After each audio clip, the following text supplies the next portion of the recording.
First on reporter. സംസ്ഥാനത്ത് ആശങ്കയായ ജലജന്യ രോഗങ്ങളും പകർച്ചപ്പനിയും. Hepatitis A തുടങ്ങിയ വയറിളക്ക രോഗങ്ങൾ ബാധിച്ച 6 മാസത്തിനിടെ 39 പേരാണ് മരിച്ചത്. ഇന്നലെ മാത്രം 49 പേർ ഹെപ്പറ്റൈറ്റിസ് എയ്ക്ക് ചികിത്സ തേടി. ഒരു മരണവും റിപ്പോർട്ട് ചെയ്തു. പകർച്ചപ്പനിയും വലിയ രീതിയിൽ പടർന്നു പിടിക്കുന്നുണ്ട്. 2017 സമാനമായ ആശങ്കയാണ് സംസ്ഥാനത്തുള്ളത് എന്നാണ് ആരോഗ്യ വിദഗ്ധർ വിലയിരുത്തുന്നത്. പ്രധാന ആശുപത്രികളിൽ പനി ക്ലിനിക്കുകൾ ആരംഭിച്ചു. തിളപ്പിച്ചാറ്റിയ വെള്ളം മാത്രം ഉപയോഗിക്കണമെന്നും സ്വയം ചികിത്സ ഒഴിവാക്കണമെന്നും നിർദ്ദേശമുണ്ട്. MG പ്രതീഷ് വിവരങ്ങളുമായി ചേരുകയാണ്. പ്രതീഷ്, ഇങ്ങനെയൊരു ആരോഗ്യാവസ്ഥ നിലവിൽ സംസ്ഥാനത്ത് ഉണ്ടാകാനുള്ള കാരണമെന്ത് എന്നാണ് ചൂണ്ടിക്കാണിക്കുന്നത്?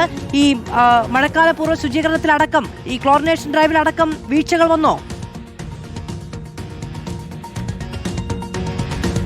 മാധു, സംസ്ഥാനത്തെ ഇപ്പോഴത്തെ സാഹചര്യം ഗുരുതരമാണ് എന്ന് തന്നെയാണ് ആരോഗ്യവകുപ്പ് പറയുന്നത്. അതിൽ പ്രധാനപ്പെട്ട കാരണമായി ചൂണ്ടിക്കാണിക്കുന്നത് നിലവിലെ ഒരു കാലാവസ്ഥ തന്നെയാണ്. കാരണം ഇടവിട്ടുള്ള മഴയാണ് ഇത്തരത്തിൽ പകർച്ചവ്യാധികളും ജലജന്യ രോഗങ്ങളും വർദ്ധിക്കാനുള്ള ഒരു സാധ്യതയായി പറയുന്നത്. നേരത്തെ ഒക്കെ തന്നെയാണെങ്കിൽ ജൂൺ മാസത്തിൽ അതിശക്തമായ മഴ പെയ്യുമായിരുന്നു. അപ്പോൾ ഈ മലിനജലം ഉൾപ്പെടെ കടലിലേക്ക് ഒഴുകിപ്പോകുന്ന ഒരു സാഹചര്യമായിരുന്നു. പക്ഷേ ഇപ്പോൾ അങ്ങനെ ഒരു സാഹചര്യമില്ല. പലയിടങ്ങളിലും വെള്ളം കെട്ടിക്കിടക്കുന്ന അവസ്ഥയുണ്ട്. അതുകൊണ്ട് തന്നെ പകർച്ചവ്യാധികളും ജലജന്യ രോഗങ്ങളും സംസ്ഥാനത്ത് ക്രമാതീതമായി ഉയരുകയാണ്. ഈ ഷിഗല്ല മാത്രമല്ല, ആശങ്കപ്പെടുത്തുന്ന മറ്റൊരു കണക്ക് ഹെപ്പറ്റൈറ്റിസ് എ ആണ്. മഞ്ഞപ്പിത്തം ബാധിച്ച് നിരവധി പേരാണ് സംസ്ഥാനത്ത് ഈ അടുത്തിടെ തന്നെ മരണപ്പെട്ടിട്ടുള്ളത്. അതുകൊണ്ട് തന്നെ മഞ്ഞപ്പിത്ത കേസുകളിലും വയറിളക്ക രോഗങ്ങളിലും അതീവ ജാഗ്രത വേണം എന്നതാണ് ആരോഗ്യവകുപ്പ് പറയുന്നത്. ആരോഗ്യവകുപ്പിന്റെ കണക്കുകൾ പരിശോധിച്ചാൽ മരണങ്ങളേറെയും ഷിഗല്ലയേക്കാൾ ഹെപ്പറ്റൈറ്റിസ് എ ബാധിച്ചാണ്. 31 പേർക്കാണ് മഞ്ഞപ്പിത്തം ബാധിച്ച് ഈ വർഷം മാത്രം ജീവൻ നഷ്ടമായത്. 49 പേരാണ് ഇന്നലെ മാത്രം ഹെപ്പറ്റൈറ്റിസിന്